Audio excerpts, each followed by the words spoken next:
गीता में अर्जुन को स्वयं भगवान कह रहे हैं कि उस परमेश्वर की शरण में जा, उसके लिए उन संतों के पास जा जो तत्वदर्शी हो।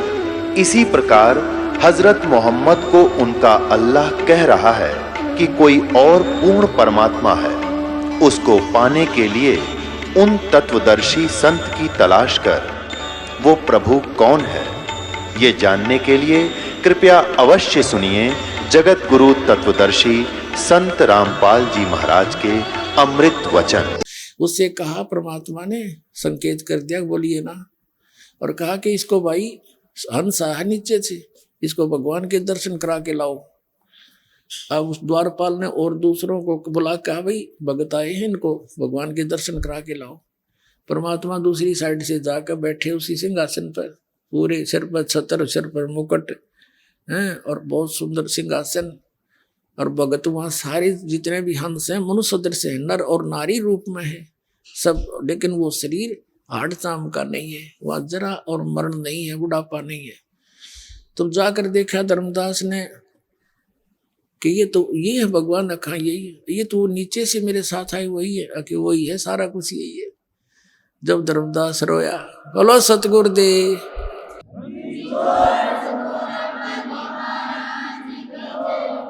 फिर धर्मदास जी को वापस छोड़ा। 3 दिन और 3 रात ऊपर घुमाते रहे।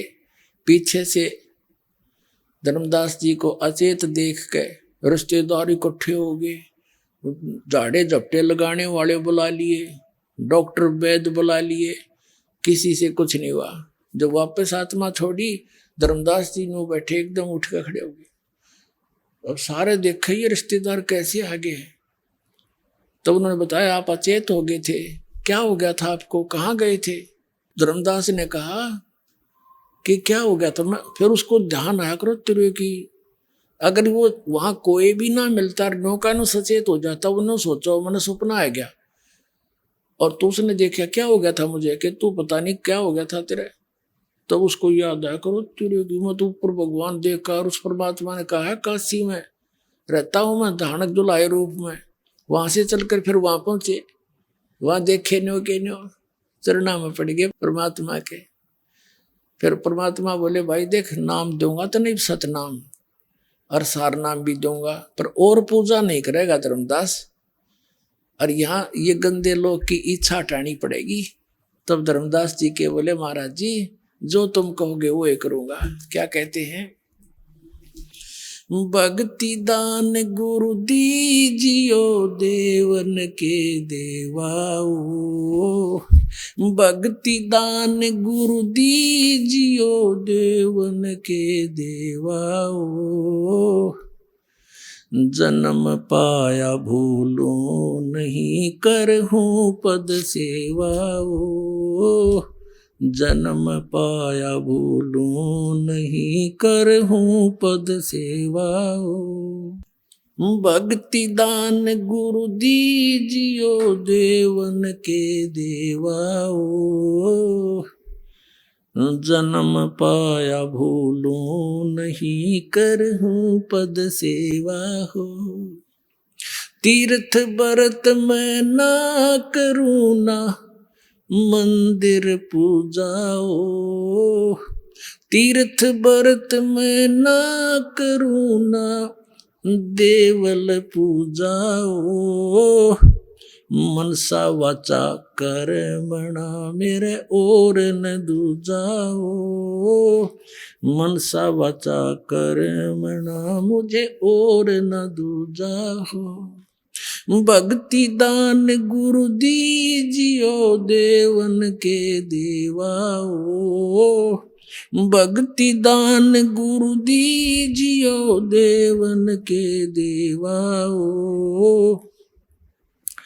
जन्म पाया भूलो नहीं करहूं पद सेवा हो, जन्म पाया भूलूं नहीं करहूं पद सेवा हो, अष्ट सिद्धि और 9 निधि और बैकुंठ का वासा हो, अष्ट सिद्धि और नौ निधि बैकुंठ का वासा हो, सो मैं तुमसे ना मांगता सब थोथरी आशा हो।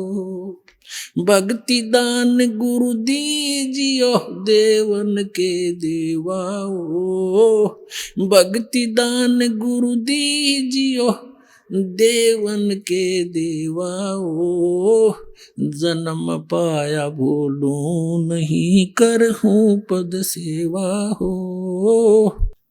सुख संपत्ति परिवार धन और सुंदर नारी हो, सुख संपत्ति परिवार धन और सुंदर नारी हो, स्वप्न में इच्छा नहीं करूं गुरु आण तुम्हारी हो, स्वप्न में इच्छा नहीं करूं गुरु आण तुम्हारी हो। भक्ति दान गुरु दीजियो देवन के देवाओ, भक्ति दान गुरु दीजियो देवन के देवाओ, जन्म पाया भूलूं नहीं करहूं पद सेवा हो। धर्मदास की विनती समर्थ चत दीजो हो, धर्मदास की विनती समर्थ चत दीजो, ये आवन जावन नवार के अपना कर लीजो हो, ये जन्म मरण निवार के अपना कर लीजो हो। भक्ति दान गुरु दीजियो देवन के देवाओ, जन्म पाया भूलूं नहीं करहूं पद सेवा हो। सत साई।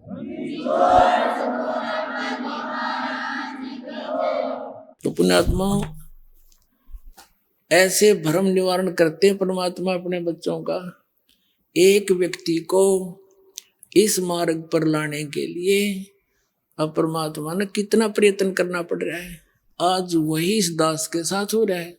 17 साल हो गए इस दास ने गला पड़ा लिया, गांव गांव नगर नगर में जाके, पर हमारी कोई सुना नहीं था। पर दया होगी दाता की, वो ठीक का समय आ गया, पूरा विश्व पार होगा।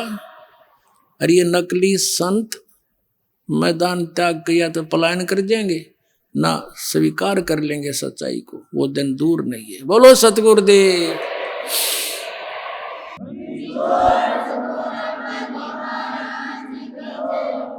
परम पिता परमात्मा सर्व सृष्टि रचनहार कबीर देव अल्लाहु अकबर, कबीर परमेश्वर, ये हम सभी आत्माओं के पिता हैं, हमारे जनक हैं। इसी परमेश्वर के अंदर वो सर्वगुण विद्यमान है। तुमेव माता च पिता तुमेव, तुमेव बंधु च सखा तुमेव, तुमेव विद्या च द्रविणं तुमेव, तुमेव सर्व मम देव देव। ये वो परमात्मा है जो हमारे माता और पिता, भाई और बंधु और हमारा मूलधन यही है। परमात्मा हमें यहां इस काल के जाल में दुखी देखकर इस काल के लोक में आते हैं। उस समय हम काल भगवान, जिसे ज्योत स्वरूपी निरंजन भी कहते हैं, जिसको सरपुरुष भी कहते हैं, इसी को ब्रह्म भी कहते हैं। वास्तव में ये सरब्रह्म है। इसने अपने नकली संत भेज गए, शास्त्र ज्ञानहीन संतों के द्वारा पूरे विश्व को यथार्थ भक्ति विधि से दूर कर दिया गया होता है। अब ऐसा ये काल भगवान क्यों करता है? ये हमें ऐसे मिसगाइड क्यों करवाता है? ये एक बहुत लंबी कथा है, धीरे धीरे आपको सुनाएंगे, क्योंकि एक ये पहला स्थान है विश्व में जहां सत्यनारायण कथा सुनाई जाती है। सत्यनारायण का अर्थ है अविनाशी परमात्मा। सत्यनारायण, सत साहिब, सत्य पुरुष, ये कौन भगवान है? सत्यनारायण। अभी तक हम जो भी कथा अपने धर्म गुरुओं से सुना करते थे वो श्री विष्णु जी को सत्यनारायण कह करके हमें उस सत्यनारायण की कथा सुनाया करते थे। सत्यनारायण का अर्थ होता अविनाशी परमात्मा। और श्री विष्णु जी तो नासवान है, ये सत्यनारायण नहीं है। इन्हीं की जीवनी में लिखा है, श्रीमद देवी भागवत, गीता प्रेस गोरखपुर से प्रकाशित श्री देवी पुराण में 123 पृष्ठ पर लिखा है, श्री विष्णु जी स्वयं स्वीकार करते हैं कि हमारा तो आविर्भाव माने जन्म और तिरोभाव माने मृत्यु हुआ करता है। हमारा तो जन्म और मृत्यु होता है, हम नित्य नहीं हैं। तो ऐसा ज्ञान जो हमें सुनाते थे कि श्री ब्रह्मा जी, श्री विष्णु जी अजरो अमर हैं, ये सत्यनारायण है, वो लोक वेद था, दंत कथा थी, शास्त्र विरुद्ध ज्ञान था। तो पुण्यात्माओं,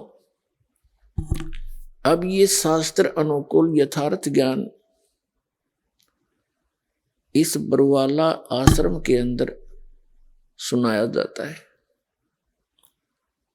और जो पुण्यात्मा प्रथम बार यहाँ आते हैं किसी भाई बहन के कहने से, तो उसको प्रथम बार सब ऊट पटांग सा लगता है, क्योंकि हमें भी ऐसा ही लगा था। इसको धीरे धीरे दृढ़ता के साथ, विश्वास के साथ सुनता रहे, एक दिन ये सत्य ही रह जाएगा, बाकी जो ज्ञान आपने सुन रखा है वो समाप्त हो जाएगा। कोई भी ज्ञान है जो हमने बहुत वर्षों से सुना, वो घर कर गया, चाहे अज्ञान ही था। इसी प्रकार ज्ञान जब रह रह कर सुनेंगे तो ये अज्ञान हटाकर अपना स्थान बना लेगा। इसके लिए अधिक सत्संग सुनना आपको पड़ेगा। उसके लिए आप यहाँ भी आए, यहाँ नहीं आ सके उस समय यहाँ से आप DVD ले जाएं, CD ले जाएं, पुस्तक ले जाएं, स्वाध्याय करो, सत्संग सुनते रहना। फिर एक दिन आपके हृदय में एक विशेष रोशनी होगी, प्रकाश होगा इस तत्व ज्ञान का। फिर आपके समक्ष आपको ऐसा महसूस होगा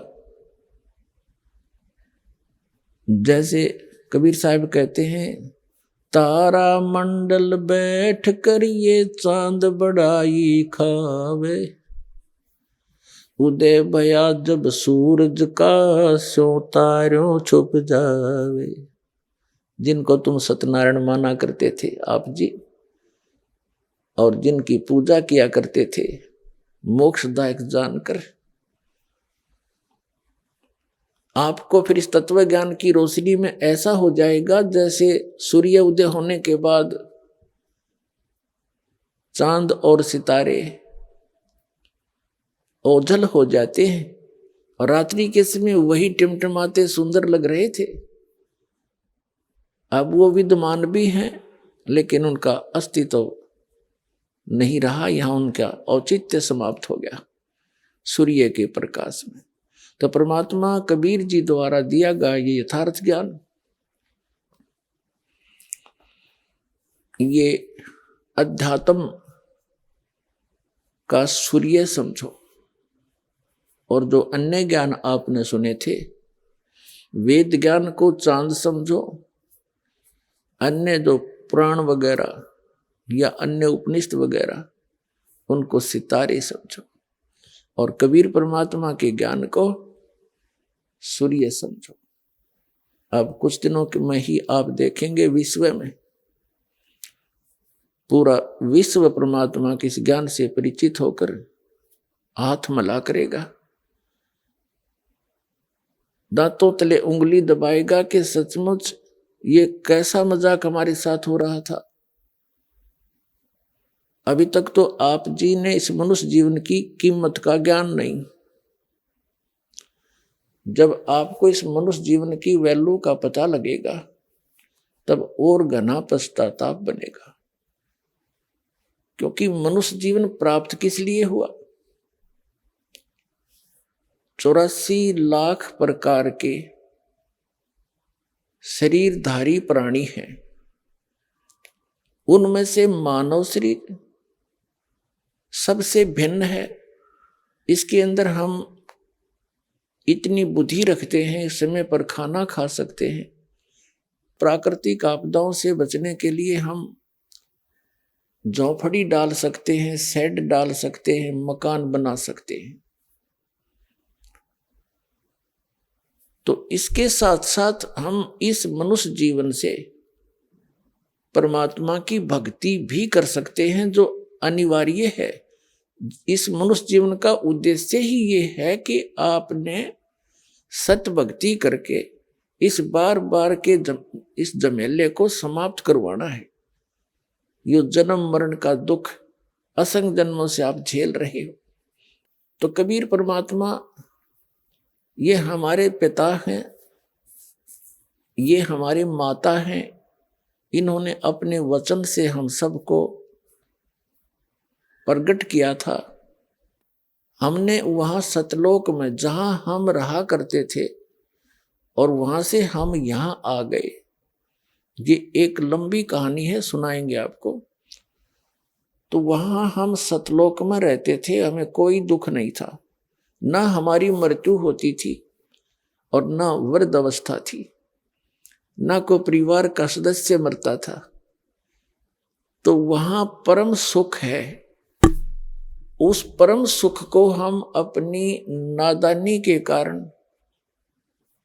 अपनी गलती के कारण छोड़ आए और हम यहां इस काल भगवान के साथ आ गए। जब तक हमारे पुण्य हमारे साथ रहे, जो हम सतलोक के अंदर पुण्यों से परिपूर्ण थे, और वहां से हम नीचे आ गए, तो इस काल भगवान ने हमारे साथ धोखा किया। इसने ऊपर स्वर्ग आदि बना करके अपना रेस्टोरेंट चला रखा है। पुण्यकर्मी प्राणी वहां रखे जाते हैं, उनकी पुण्यों पर टैक्स लगाया जाता है, 10%, कहीं 15%, कहीं 25%, जैसी भी सुविधा आप वहां चाहोगे। और फिर जब उसका धन, वो पुण्य समाप्त हो जाए, भक्ति धन, फिर उसको उस होटल से बाई फोर्स बाहर फेंक दिया जाता है। पहले उसको अलर्ट कर दिया जाता है कि तेरा इतना समय शेष है, उस दिन आप चले जाइए। बुद्धिमान निकल लेते हैं, निकल कर कहाँ जाते हैं? संस्कारवश फिर नरक में भी जाना पड़ता है। संस्कारवश फिर पुनर्जन्म यहाँ 84 लाख योनियों का भी उसको प्राप्त होता है। तो हम पहले इसने स्वर्ग में रखे ऊपर स्वर्ग, और एक इसने ब्रह्मलोक बना रखा है। उस ब्रह्मलोक के अंदर इसने सतलोक की नकली रचना करवा रखी है अपनी माया से, दुर्गा से। उसमें नकली सतलोक, डुप्लीकेट अलखलोक, फिर नकली अगमलोक और नकली अकैलोक की वहां एक झूठी रचना करवा रखी इस जीव को भ्रमित रखने के लिए। वो सब इसके होटल हैं, और हम सब पुण्यों का नाश करके अब फिर नीचे पटक दिए जब हम भक्तिहीन हो गए। तो परमात्मा ने दया करी हमारे ऊपर, इस काल को विवश कर दिया कि एक मनुष्य जीवन इन प्राणियों को अवश्य देना पड़ेगा इसको, ऐसा इसकी मजबूरी बना रखी है। वो कभी बताएंगे, अब डिटेल मैं नहीं बता पाऊंगा, इस समय सत्संग किसी और विषय पर है। तो उसने तो दया करी परमात्मा ने, तो यहां मनुष्य जीवन आपको मिल गया। अन्य योनियों में जो कष्ट पा रहे हैं वो पाते रहो, इसको कोई टेंशन नहीं। इसको टेंशन जब होती है जब ये मानव शरीर प्राप्त करता है ये प्राणी। इसको क्या टेंशन रहती है कि इस मानव शरीर में इसको इतनी बुद्धि है कि ये अच्छे और बुरे का ये निर्णय कर सकता है। और इसी मनुष्य जीवन के अंदर कहीं ऊपर के लोक से, सतलोक से आकर के कोई परमात्मा का भेजा हुआ संत हंस और यहां आकर सच्चाई ना बता दे, इसलिए इस डर से ये अपने डुप्लीकेट संत भेज गए और पूरे मानव समाज को यथार्थ ज्ञान से वंचित करा देता है। और वो साधना करवाता है जिससे इनको कोई परमात्मा से मिलने वाली राहत प्राप्त ना हो। इसका उद्देश्य क्या है? इसका उद्देश्य ये है कि ये सभी नास्तिक हो जाएं, और नास्तिक होने के बाद फिर ये भगवान की कोई चर्चा करेगा उसकी सुनेंगे ही नहीं।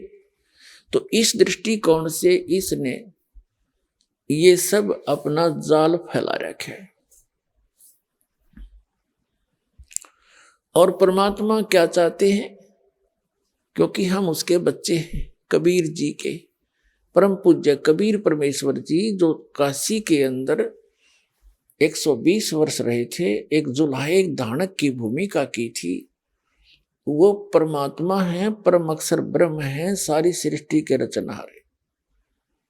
अब इस काल ने हमें इतना भ्रमित कर दिया कि हम लाल को तो भूल गए और कौड़ियों की कीमत इतनी बता दी, लाल से भी अधिक। हमने उन कौड़ियों की गठड़ी बांध ली और लाल को कूड़े में फेंक दिया।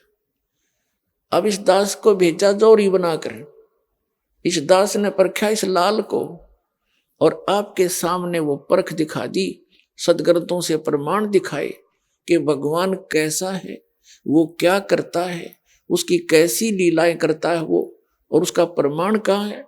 उन सदग्रंथों में दास ने प्रमाणित कर दिया जिनको आप सत माना करते थे। कौन कौन से? पवित्र चारों वेद, पवित्र श्रीमद् भगवत गीता, इनके अंदर स्पष्ट लिखा है कि जिसको आप जी परमात्मा मान रहे थे, श्री कृष्ण अर्थात श्री विष्णु जी को, और ये भी मान रहे थे कि श्री कृष्ण जी ने गीता का ज्ञान दिया, तो ये भी निर्णय कर दिया इस दास ने परमात्मा कबीर जी की रजा से कि श्री कृष्ण जी के शरीर में प्रवेश करके इस काल भगवान ने गीता का ज्ञान बोला। श्री कृष्ण जी को पता ही नहीं मैंने गीता में बोला क्या, गीता के ज्ञान में क्या कहा था। ये बहुत बार प्रमाणित कर दिया और आगे आने वाले समय में भी करेंगे। तो जो ये प्रमाणित सदग्रंथ है हमारे, उसमें गीता ज्ञानदाता कहता है कि यदि तूने मेरी भक्ति करनी है तो ओम नाम है। श्रीमद् भगवत गीता अध्याय नंबर 8 के श्लोक नंबर 13 में गीता ज्ञानदाता ये ब्रह्म है, ये काल है। जो गीता अध्याय नंबर 11 के श्लोक नंबर 32 में कहता कि अर्जुन मैं बढ़ा हुआ काल हूं और अपरिवर्त हुआ हूं, तू ना युद्ध करेगा तो भी मैं इनको मार डालूंगा। तो इससे सिद्ध है कि श्री कृष्ण नहीं थे वह, श्री कृष्ण तो वहां खड़े थे, ये कहते नहीं कि मैं अब आया हूं, अब परिवर्त हुआ हूं। श्री कृष्ण जी ने पहले कभी अपने आप को काल नहीं कहा, और इस गीता के ज्ञान और महाभारत का नाश होने के बाद कभी उसने अपने आप को काल नहीं कहा। जब तक महाभारत पूरा नहीं हो लिया, ये युद्ध में नाश नहीं हो लिया, इतने ये ब्रह्म श्री कृष्ण जी में प्रवेश रहा और इसका काम पूरा हो लिया, फिर निकल गए। फिर श्री कृष्ण जी को पता ही नहीं मैंने क्या बोला था गीता जी में। जैसे एक प्रेत आत्मा किसी के शरीर में प्रवेश करके ओरिजिनल आत्मा को दबा लेता है और स्वयं वहां अपनी ऊट पटांग बकवादें करता है।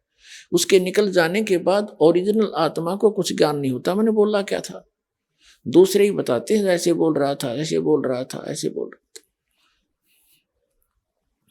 तो ये क्या कहता है कि मेरा तो एक ओम नाम है, नथिंग एल्स, और मेरी भक्ति करेगा तो मुझे प्राप्त होगा, लेकिन युद्ध भी करना ही पड़ेगा। और युद्ध करना पड़ेगा तो शांति कहाँ? श्रीमद् भगवत गीता अध्याय नंबर 18 के श्लोक नंबर 62 में कहा है कि तू सर्वभाव से उस परमेश्वर की शरण में जा, उसकी कृपा से ही तू परम शांति को और सनातन परम धाम को प्राप्त होगा। अब परम शांति के लिए तो वो अपने से अन्य किसी परमेश्वर की शरण में जाने के लिए कह रहा। तो जब तक जन्म और मृत्यु है परम शांति हो ही नहीं सकती।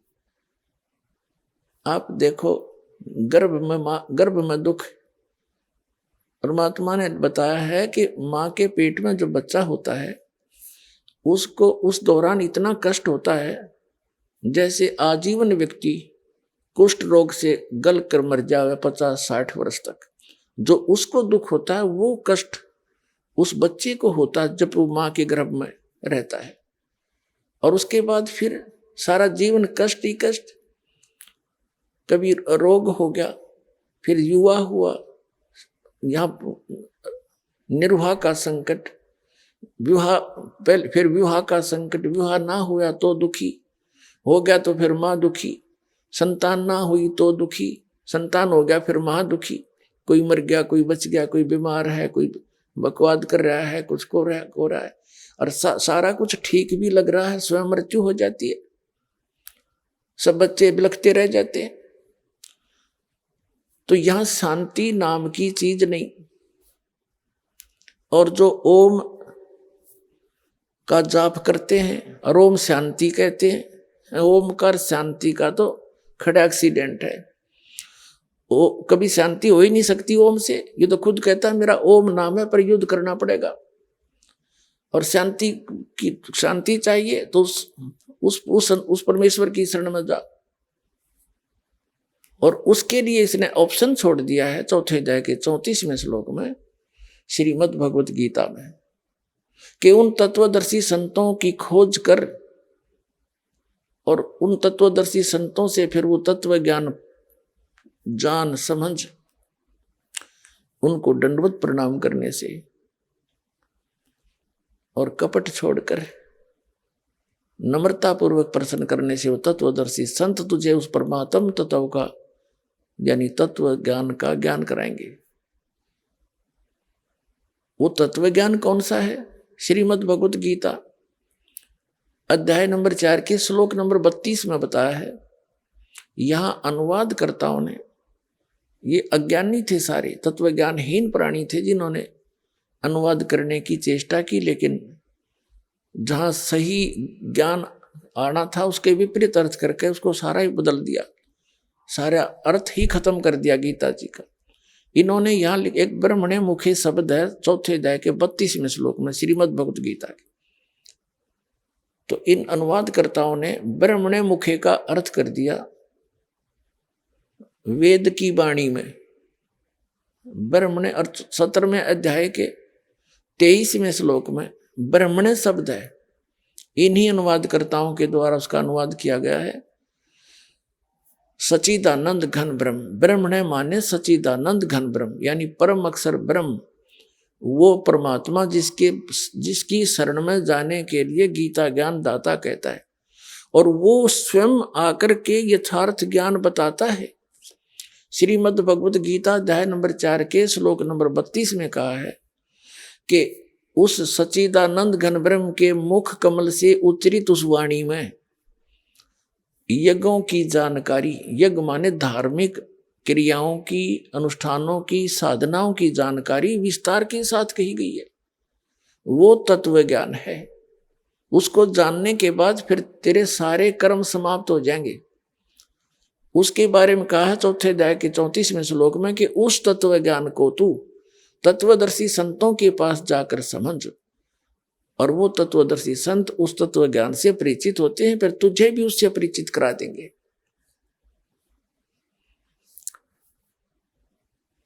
अब श्रीमद् भगवत गीता अध्याय नंबर 7 के श्लोक नंबर 29 में गीता ज्ञानदाता कहता है कि जो मेरे इस ज्ञान का आश्रय कर लेता है और तत्वदर्शी संत की खोज कर लेता है, वो फिर वो व्यक्ति केवल जरा और मरण से छूटने का ही प्रयत्न करते हैं। अब दूसरे शब्दों में ये कहा है कि जो व्यक्ति मेरे इस ज्ञान को आश्रय कर लेते हैं और जो केवल जरा और मरण से, जरा माने बुढ़ापे का दुख, जरा और मरण के दुख से, मरण माने मृत्यु, इस दुख से छूटने का ही प्रयत्न करते हैं, वे ब्रह्म तत्वविदु और कृत्स्नम अध्यात्म कर्म च अखिलम।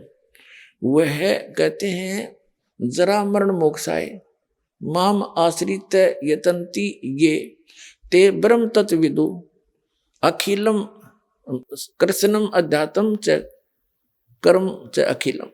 जो जरा और मरण से ही छूटने का प्रयत्न करते हैं, यहाँ की किसी वस्तु की इच्छा नहीं रखते, उनको ज्ञान हो जाता है कि ये सब नाशवान है, मनुष्य जीवन केवल परमात्मा प्राप्ति और मोक्ष कराने के लिए ही मिला है, और वो मोक्ष, उस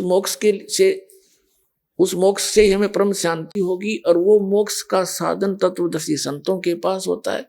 तो वो उस तत्वदर्शी संतों की शरण में चले गए होते हैं। तो जिस कारण से वो तत्ब्रह्म विदु उस परमात्मा को, उस परमेश्वर को जानते हैं और सारे अध्यात्म ज्ञान से परिचित हैं और सभी कर्मों से वो परिचित है, और वही व्यक्ति जरा और मरण से छूटने का प्रयत्न करते हैं।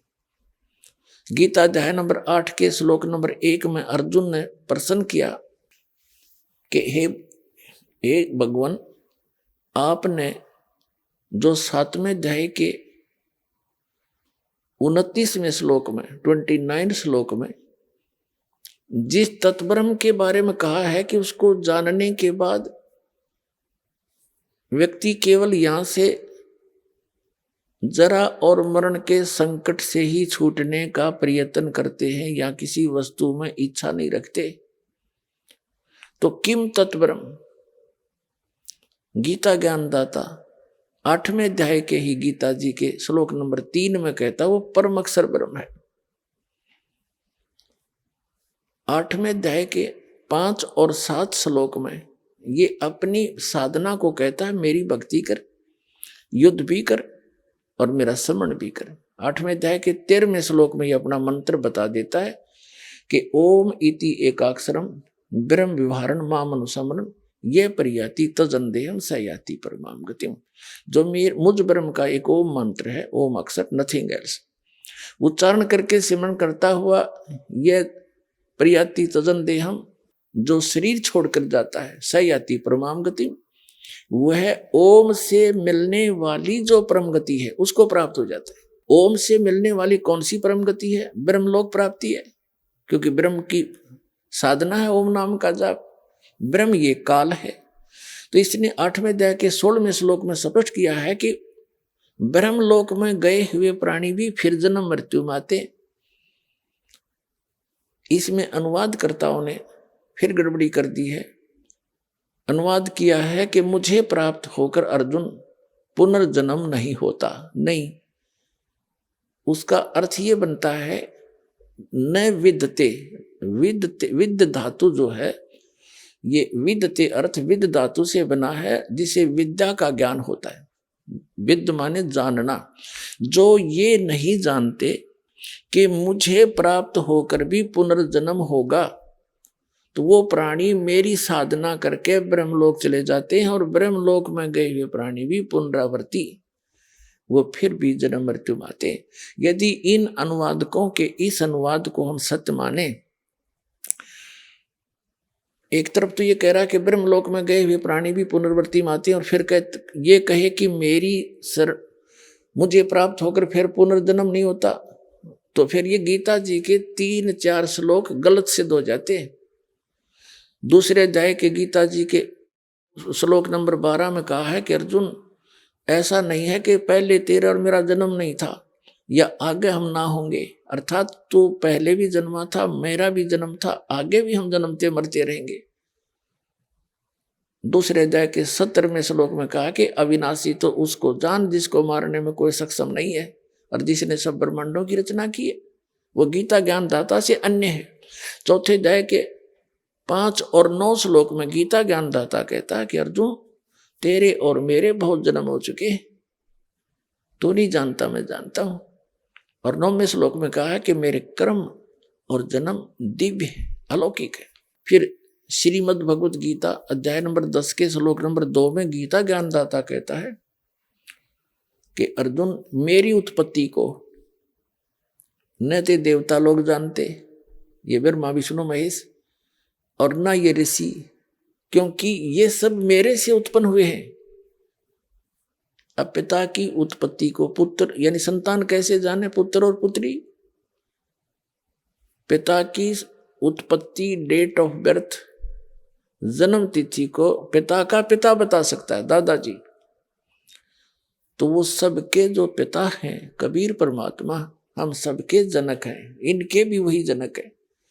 उन्होंने आके इनकी उत्पत्ति बताई है कि इस ब्रह्म का जन्म ऐसे हुआ था और कैसे इसके कर्म और जन्म अलौकिक हैं, ये भी उस परमेश्वर ने ज्ञान दिया। तो इससे सिद्ध हुआ कि ये भी जन्म मृत्यु के अंदर है और इसके उपासक भी। जब तक जन्म और मृत्यु है तो शांति नहीं। पुण्यात्माओं, हम तत्व ज्ञान के अभाव से यहां डले ढोरे हैं, सारा दिन आजीवन एक रोजी रोटी निर्वाह के लिए बर्बाद करके चले जाते हैं और यही पूरा नहीं होता। और हम जैसे परिवार भी आपका है, अच्छी संतान, नेक संतान प्राप्त है और आप बड़े अच्छी तरह सेट हो उनके लिए, उनके साथ बड़े प्यार से रह रहे हो, जब कितना अच्छा लग रहा है। और एक सेकंड में मृत्यु हो जा, आपकी भी हो सकती है, आपके बच्चों की भी हो सकती है, फिर क्या हुआ? ये खाक सुख है। कबीर साहब कहते हैं, झूठे सुख को सुख है ये मान रहा मनमोद, ये सकल चबीना काल का, कुछ मुख में कुछ गोद। कुछ को तो डेली खा रहा है, देखते हो, रोज पढ़ो समाचार पत्रों में, देखो सबसे ज्यादा मरने वालों की खबरें होंगी। वैसे भी कहीं देख लो, को बीमारी से हॉस्पिटलों में रोजाना कितनी सब जाते हैं, और बाकियों को पाल रहा है, गोदी में खिला रहा है, ये तेरा बेटा, ये तेरी बेटी, ये तेरी कार, ये तेरी कोठी। मूर्ख बना रखा है, 1 मिनट में मृत्यु कर देता है, चल तेरा कुछ नहीं, मूर्ख, आ मेरे पीछे पीछे। वहां तपस्या पे भूल कर 1 लाख को डेली खाता है। अब परमात्मा ने आकर किसका जाल समझाया कि झूठे सुख को सुख कहे ये मान रहा मनमोद, ये सकल चबीना काल का, ये कुछ मुख में कुछ गोद। अब एक व्यक्ति के 3 पुत्र थे, एक की मृत्यु होगी, हाहाकार मच रहा। सांत्वना व्यक्त करने के लिए, शोक व्यक्त करने के लिए बहुत से रिलेटिव कुल के लोग आ रहे थे। जब वो बहुत बुरी तरह दुखी था, उसको सांत्वना देते हुए कहा कि देख भाई, या तो सभी के साथ ये हो रहा है, इसकी इतना दुख ना माने। देखो, इस व्यक्ति का इकलौता पुत्र था और वो भी मारा गया, ये भी तो अपना दिल डांटा, इसने भी अपना दिल डांटा, शांति कर। तो उस व्यक्ति को राहत मिली, रोना बंद किया, ये सोचकर कि हे भगवान, इससे तो मैं ही ठीक हूं, इसका तो बेचारे का इकलौता पुत्र था, वो भी गया, इसके पास तो कुछ भी नहीं रहा, मेरे 2 तो बचे हुए हैं। तो ऐसे उसने सुख महसूस किया, तो के खाक सुख हुआ वो? क्या वो पुत्र वापस आ गया? तो हम ऐसे दूसरे को घना दुखी देखकर उस अपने आले थोड़े दुख को सुख मान रहे हैं। परमात्मा कहते हैं यह सुख नाम की 21 ब्रह्मांड में वस्तु नहीं है। एक नमक की बोरी को हम बूरा की बोरी छोड़े, बूरा की बोरी सतलोक में, और हाँ हम आगे यहां नमक की मंडी में। एक जैसी वैसी ही है वो बूरा भी, कलर में ऐसा ही है नमक। हम इन नमक की बोरियों में वो बूरा खोज रहे हैं। 7 जन्म भी ना पावे वहां तो बूरा की बोरियों में पावेगी, और वो सतलोक में है। एक यहां कोई किसी लोक में नहीं है। तो किसी प्रकार का आप यहां पर सुख मान के उसकी खोज में लगे रहो, वो सुख तो वही है जहां वो विद्यमान है। तो वहां जाने से ही मिलेगा वो। अपने आत्माओं, अभी तक हमारे कोई जितने भी संत मिले हैं ये लल्लो पत्तो करनीय थे। इन आप ज्ञान नहीं, इन्होंने तो चेले बनाने का शौक है, घने हो जा बस मेरी प्रभुता हो जाएगी। आप भी नरक में जाएंगे और शिष्यों को भी साथ घसीट ले जाएंगे। अब परमात्मा के सभी बच्चे हैं, ये संत भी उसी के बच्चे हैं, और वो भी परमात्मा के लिए चले थे। ज्ञान उनको मिला नहीं, अभिमान अवश्य मिल गया उनको। संत महंत बन गए, आचार्य शंकराचार्य बन गए। कख का इनको पता नहीं, भक्ति मार्ग ये जानते नहीं, यथार्थ भक्ति ज्ञान इनको नहीं। एक भाषा जान लेते हैं, अटपट करके दुनिया को मूर्ख बना लेते हैं। अब तत्व ज्ञान से हीन प्राणी चाहे कितनी संस्कृत जानता हो और कितना एजुकेटेड हो, और चाहे इंजीनियर हो चाहे डॉक्टर हो, यदि उसने सद्भक्ति नहीं की तो जीवन नष्ट है उसका, ये मनुष्य जीवन बर्बाद हो जाएगा। अब परमात्मा ने आकर या दया बख्शी है। इस या तो 600 वर्ष पहले स्वयं परमात्मा ने यह सच्चाई कही थी, स्वयं कबीर भगवान ने, या फिर उनसे परिचित उन महापुरुषों ने ढोल के डंके पर यह ज्ञान दिया था, जिन्होंने परमात्मा को साक्षात देखा था और सचखंड सतलोक में गए थे। जो सतलोक के अंदर परमात्मा उन महापुरुषों को लेकर गए थे, अपना परिचय कराया था और उनको वापस भेज दिया था। वो दृढ़ भक्त थे, वो सूरवीर थे, परमात्मा के एक विशेष कृपा पात्र थे। तो उनको परमात्मा सचखंड लेकर गया, फिर उनको वापस छोड़ दिया। उनके बाद उनका जीवन बदल गया और परमात्मा की सच्चाई को ढोल के डंके पर जगह जगह जाकर कहा।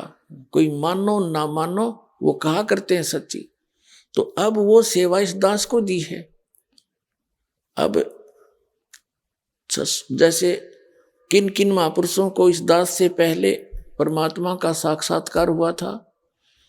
आदरणीय धर्मदास साहिब जी, गांव बांधोगढ़ वाले, उनको परमात्मा मिले थे और वह भी हमारी तरह यही लोक वेद के आधार से साधना कर रहे थे। रामकृष्ण शंकर भगवान का जाप जपया करते थे।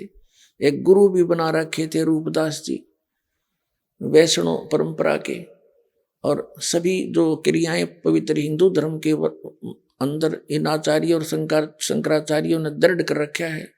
श्री राम, श्री कृष्ण और भगवान शिव की भक्ति करो, तीर्थों पर जाओ, मंदिरों की पूजा करो, मूर्तियां रखो, हैं ये सब, एकादशी का व्रत रखो, श्राद्ध करो।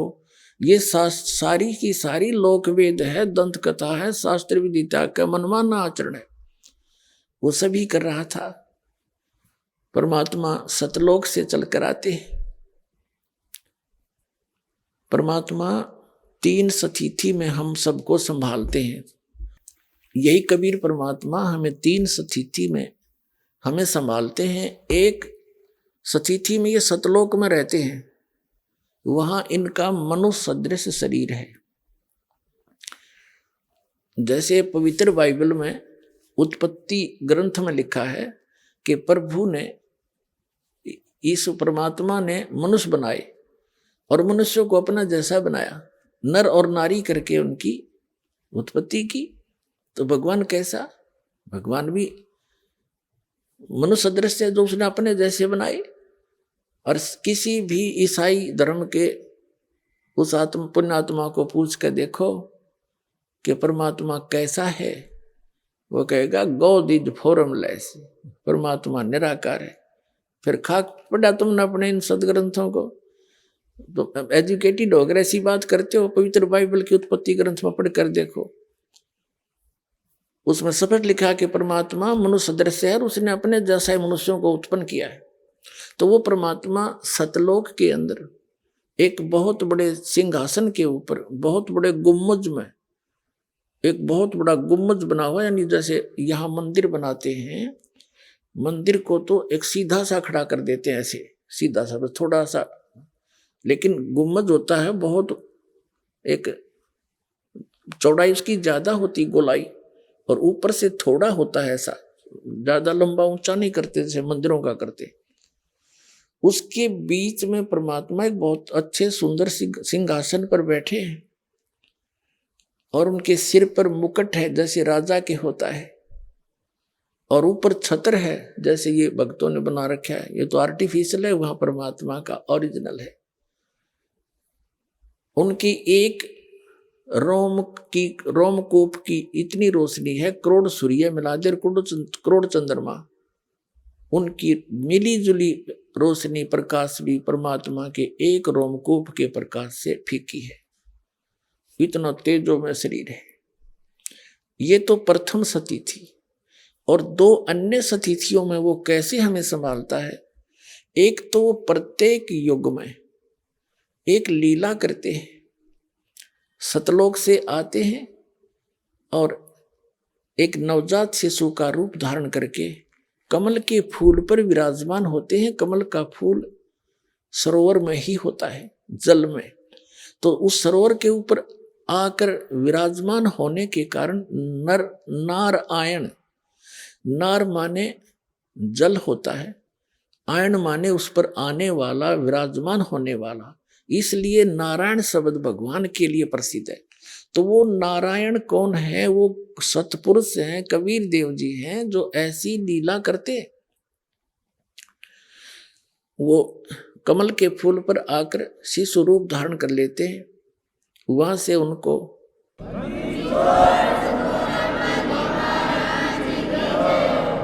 उनको निसंतान दंपति उठा ले जाते हैं,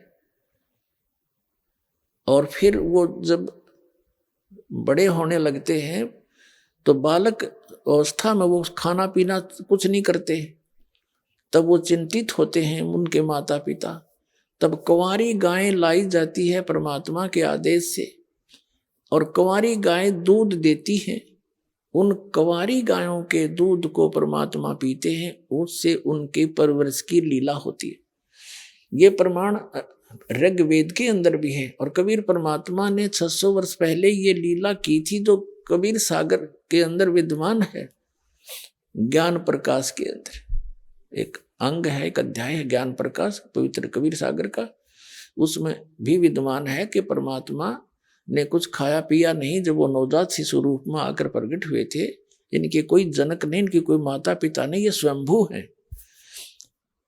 तो उसे मैंने कुछ नहीं खाया पिया। फिर एक गाय मंगाई गई, उसके ऊपर उसने दूध दिया, जब परमात्मा ने दूध पिया। और यही प्रमाण ऋग्वेद मंडल नंबर 9 सूक्त नंबर 1 के मंत्र नंबर 9 के अंदर है कि परमात्मा जब शिशु रूप धारण करके यहाँ प्रकट होते हैं, उनके परवरिश की लीला कुंवारी गायों के द्वारा होती है। आइए अब हम उन श्रद्धालुओं के अनुभव जानते हैं जो जगत गुरु तत्वदर्शी संत रामपाल जी महाराज जी से दीक्षा प्राप्त कर चुके हैं तथा उनके द्वारा बताए गए भक्ति मार्ग पर चल रहे हैं। नमस्कार सर। सत साहिब जी। सर क्या नाम है आपका? जी मेरा नाम राहुल शर्मा है। आप कहाँ के रहने वाले हैं? सर मैं जलंधर से आया हूँ, पंजाब से। सर क्या काम करते हैं आप? सर मैं एक स्टूडेंट हूँ और मैं परस्यू कर रहा हूँ B Tech in mechanical engineering. Sir Sant Rampal जी महाराज की शरण में आने से पहले क्या आप कोई भक्ति साधना करते थे? सर संत रामपाल जी महाराज जी की शरण में आने से पहले मैं हनुमान जी की बहुत पूजा करता था। उनका हनुमान चालीसा और बजरंग बाण ये सब मैं करा करता था, और साथ ही मैं शिव मंदिर है हमारे पहले मैं आदमपुर में रहा करता था। एयरफोर्स स्टेशन, मेरे फादर एक गवर्नमेंट एम्प्लॉई हैं, एयरफोर्स स्टेशन में काम करते, तो वहाँ पर एक शिव मंदिर हुआ करता था। तो वहाँ पर रोज़ मैं जल अर्पित करता था शिवलिंग पर, और साथ में ब्राह्मण समाज में होने के कारण हवन यज्ञ वगैरह ये सब हमारे घर पे चलते रहते थे। तो ये साधना मैं सर किया करता था। सर आपने बताया कि आपने हनुमान जी की और शिव जी की पूजा की, तो इन सब भक्ति साधनाओं से आपको क्या क्या लाभ हुए? सर इन भक्ति को करने से पहले मैं एक स्टूडेंट होने के नाते मैं इनकी एक भक्ति किया करता था। इस कारण एक स्टूडेंट क्या सोच सकते कि वो उसकी एक पढ़ाई सफल हो, उसकी नौकरी लगे, उसकी पढ़ाई सफल हो। तो मैं इस उद्देश्य से मैं उनकी पूजा किया करता था, और भक्ति मार्ग के बारे में मुझे ज़्यादा पता नहीं था, मैं बस इस कारण से उनकी पूजा किया करता था। जिसके कारण संत रामपाल जी महाराज जी के जब से सत्संग सुनना शुरू किया तो हमें पता लगा कि वो साधना जो हम कर रहे हैं उससे कोई लाभ हमें प्राप्त नहीं होगा, क्योंकि वो बिल्कुल शास्त्र विधि के विरुद्ध साधना थी। जब हमने संत रामपाल जी महाराज जी ने एक वाणी बोली थी हनुमान जी की के लिए, एक वाणी बोली थी, उसमें हनुमान जी का एक नाम आया था। क्या था वो? माई मसाणी सेठ शीतला भैरव भूत हनुमंत, परमात्मा उनसे दूर है जो इनको पूजंत। अब इसमें ये मुझे मेरी वाणी ये मुझे दिमाग में खटकी, और मैंने देखा कि मैं हनुमान जी की पूजा कर रहा हूँ, और उसमें क्या लिखा कि हनुमान की पूजा करने से परमात्मा हमें नहीं मिलेगा। तो परमात्मा नहीं मिला तो हमें लाभ भी नहीं कुछ होगा। सर आपने बताया कि पहले की भक्ति साधनाओं से आपको कोई लाभ नहीं हुए, तो सर फिर आप संत रामपाल जी की शरण में कैसे आए? सर संत रामपाल जी महाराज जी की शरण में आने के पीछे एक कारण था। मेरे मम्मी पापा ने पहले आदमपुर डमुंडा से एक संत थे, कबीर पंथी थे, उन्हीं से ही नाम ले रखा था। उनसे जो भक्ति साधना में थी वो कर रहे थे। तो पापा को सत्संग सुनने का बहुत शौक़ हुआ करता था, उनकी एक लगन लगती थी सत्संग सुनने में। तो उनका समय कुछ ऐसा था, वो शाम के समय आते थे और सत्संग लगा लेते थे। तो हम उनका विरोध भी करते थे, क्योंकि कई बार हमारा वो सीरियल का टाइम होता था तो हम वो सत्संग लगा लेते थे, जिसके कारण हमारा तो उसमें मन नहीं बनता था। हम जितनी साधना थी वो हम किया करते थे। तो जब से वो उन्होंने संत रामपाल जी महाराज जी का जैसे ही सत्संग लगाया एक दिन, तो पहले दिन ही हम अपने सीरियल वगैरह सब भूल गए, और संत रामपाल जी महाराज जी के वचनों में ऐसी शक्ति थी कि हम उनका सत्संग सुनने लगे। और उनका सत्संग सुनते सुनते हम रोज़ उनके सत्संग सुनने लगे। और जब पापा आदमपुर डमुंडा से एक संत थे, तो वहाँ से एक सतनाम ऐसे मंत्र का जाप मिला था। तो जब उन्होंने गुरुजी ने प्रमाण सहित दिखाया कि वो सतनाम जो है वो 2 अक्षर का नाम है, कोई ऐसा नाम नहीं जो सतनाम कहने से कोई लाभ नहीं मिलेगा जब तक वो 2 अक्षर का नाम नहीं मिलेगा। ऐसे नानक जी की वाणी में थी, सोई गुरु पुरा कहावे जो 2 अक्षर का भेद बतावे, एक छुड़ावे एक पढ़ावे ता प्राणी निज घर को जावे। और कबीर साहिब जी की वाणी में भी लिख रखा है, कहे कबीर अक्षर 2 भाग, वो होगा खसम तो लेगा राख। और वो संत रामपाल जी महाराज जी ने जब बाले मर्द आने वाली जन्म साखी में से बताया कि ये 2 अक्षर के नाम है, और ऐसे कई जगह से प्रमाणित करके संत रामपाल जी महाराज जी ने बताया कि असली सतनाम कौन सा है, और उस जिससे जाप कर, जिसे नानक देव जी ने जाप किया, और अनेकों संतों ने, गरीबदास साहिब ने, मलूकदास साहिब ने, दादू साहिब ने, इन सब संतों ने जिसका जाप किया, जिसके कारण वो पार हुए। तो वही नाम जपने से हमारा भी मोक्ष होगा, और हमें जो भी लाभ मिलेंगे वो उसी से ही मिलेंगे। तो संत रामपाल जी महाराज जी की दया से वो मंत्रों का वो सही उच्चारण, वो जो जैसे मंत्र करने उसका हमें ज्ञान हुआ। फिर पापा को पता लगा तो पापा संत रामपाल जी महाराज जी की शरण में जल्दी से गए। सर आपने संत रामपाल जी महाराज से नाम दीक्षा कब ली? सर मैंने 2014 में नाम दीक्षा ली थी, 20 अप्रैल। सर संत रामपाल जी महाराज से नाम दीक्षा लेने के बाद क्या आपको कोई लाभ प्राप्त हुए? सर मुझे संत रामपाल जी महाराज जी की शरण में आने से बहुत लाभ मिले। ऐसे खोजत एक वाणी थी, खोजत खोजत मैं फिरा कारण अपने राम, वो राम जैसे संत मिले जिन तारे सब काम। अब वो मुझे संत रामपाल जी महाराज जी सतगुरु वो मिले जिन्होंने मेरे ये काज सवारे। संत रामपाल जी महाराज जी जैसा कहते हैं कि उनकी शरण में आने से, वो कबीर परमात्मा की शरण में आने से भी लाभ मिलेगा। अन्य किसी परमात्मा से हम मांगेंगे तो हमें जितना हमने पूर्व जन्म में किया है वही हमें मिल पाएगा। संत रामपाल जी महाराज जी की शरण में आने से मेरे परिवार में भी काफ़ी सुख मिला, जिससे हमारे पहले बहुत लड़ाई कलेश हुआ करता था, पारिवारिक झगड़े हुआ करते थे, रिश्तेदारों से झगड़े हुआ करते थे। संत रामपाल जी महाराज जी की शरण में आने से वो सब ठीक हुआ। और मुझे सबसे बड़ी टेंशन एक जॉब की होती थी, क्योंकि मैं बीटेक कर रहा हूँ मैकेनिकल इंजीनियरिंग में। तो मुझे एक जॉब की होती थी तो कि मुझे जॉब मिलेगी कि नहीं मिलेगी। तो संत रामपाल जी महाराज जी की दया से मुझे जॉब मिली एक MNC कंपनी में, और मैं काफ़ी शुक्रगुजार हूँ। और मेरा एक एक्सीडेंट हुआ था, तो एक्सीडेंट में क्या, वो एक पठानकोट मैं अपने ट्रेनिंग पर जा रहा था, central institute hand tool Maqsooda पे, और एक्टिवा पे मैं लगभग 60-70 की स्पीड पे था, और अचानक एक टेम्पू साइड से आया और कट कर गया और मेरे हैंडल पे लगा, जिसके कारण मैं गिर गया।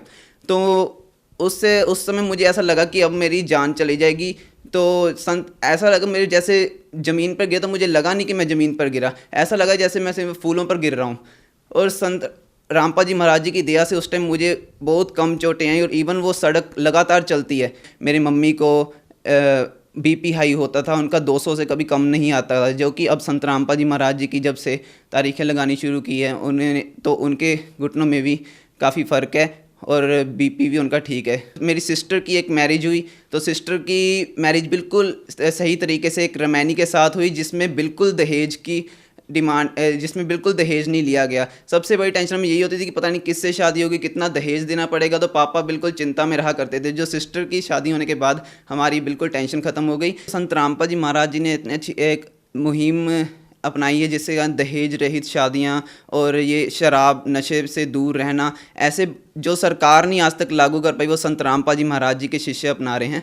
और कोई भी आज संत रामपाल जी महाराज जी का शिष्य कोई ना दहेज लेता है, ना देता है, ना कोई शराब मदिरा मांस ये सब को छूता है, ना उन्हें खाता है। अगर मैं संत रामपाल जी महाराज जी के शरण में ना होता तो शायद आज नशे में मैं भी पड़ा होता, क्योंकि मेरे पीयर सर्कल ऐसा है कि वो नशे करते हैं और कई बार मुझे भी ऑफ़र करते हैं, तो मैं उसे बिल्कुल मना करता हूँ। इवन उन्हें समझाता हूँ कि भाई ये बिल्कुल हानिकारक भी है सेहत के लिए, और भक्ति मार्ग से भी ये बिल्कुल सही नहीं है। सर, लोगों का कहना है कि भक्ति बुढ़ापे में करनी चाहिए, लेकिन आप इतनी छोटी उम्र में भक्ति पे लग गए, आपका क्या कहना है? जी, ये बात सही है, क्योंकि लोग कहते हैं कि भक्ति बुढ़ापे में करनी चाहिए। तो जैसे मैंने आपको बताया कि मेरा एक्सीडेंट हुआ था, तो अगर मैं उस एक्सीडेंट में अगर मेरी वो मौत होती, तो अगर मैं उस समय जीवित ना रहता, मैं बुढ़ापे तक क्या पता पहुंच ही ना पाता, तो मैं क्या भक्ति करता। तो ये बिल्कुल कहना गलत है कि बुढ़ापे में ही भक्ति होती है। भक्ति जो है वेदों में भी लिखा है कि वो 3 साल से शुरू हो जाती है। अगर हमें कोई फ़ायदा हो रहा है तो कोई ये नहीं देखेगा कि मैं बुढ़ापे तक जाऊंगा और मैं तब भक्ति लूँगा। जब हमें अपने फ़ायदे की चीज़ लग रही है तो ऑब्वियसली हम उसे ग्रहण करेंगे। सर, जन समुदाय को आप क्या संदेश देना चाहेंगे? संत रामपाल जी महाराज जी की शरण में आएँ और अपना कल्याण कराएं, क्योंकि मानस जन्म ही ये दुर्लभ है जो मिले ना बारंबार। जैसे तरुवर से पत्ता टूट गिरे तो बहुर ना लागे डार, कि एक जब अगर मानुष जन्म नहीं रहा तो आपको कुछ करने का फ़ायदा नहीं, क्योंकि मानुष जन्म हमें बड़ी मुश्किल से मिलता है। 84 लाख की यूनियाँ भुगत कर फिर जाके एक मानुष जन्म मिलता है, जिसमें जाकर हमें केवल भक्ति करनी चाहिए। क्योंकि जो काम हम कर रहे हैं ये तो सभी जानवर जीव जंतु भी कर रहे हैं। परिवार को पालना, उनको बच्चे वगैरह पालना, जो भी सब कुछ करना है ये सब दूसरे जीव भी कर रहे हैं। तो हमारा मानुष जन्म क्यों हुआ, क्यों हम सबसे डिफरेंट है, क्यों हमें माइंड दिया। आप सभी से प्रार्थना है, कर जोड़कर ये प्रार्थना है कि जल्दी से आए, संत रामपाल जी महाराज जी के सत्संग सुने, उन्हें अपने वेदों शास्त्रों से मिलाएं और देखें कि क्या वो सच बता रहे हैं कि नहीं। संत रामपाल जी महाराज जी की ज्ञान गंगा पुस्तक है उसे पढ़ें, जीने की राह पुस्तक है उसे पढ़ें, और देखें कि भक्ति मार्ग असली क्या है, और जल्दी से आएँ और अपना कल्याण कराएं। सर, अगर कोई संत रामपाल जी महाराज से नाम दीक्षा लेना चाहे तो कैसे ले सकता है? जी, बहुत सारे चैनलों पर और अनेकों चैनलों पर संत रामपाल जी महाराज जी का सत्संग आता है।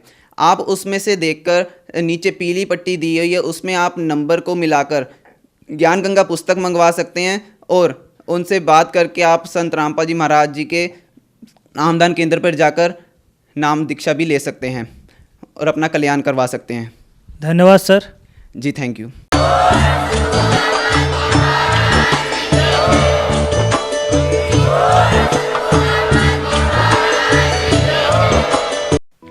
आप सुन रहे थे जगत गुरु तत्वदर्शी संत रामपाल जी महाराज के मंगल प्रवचन।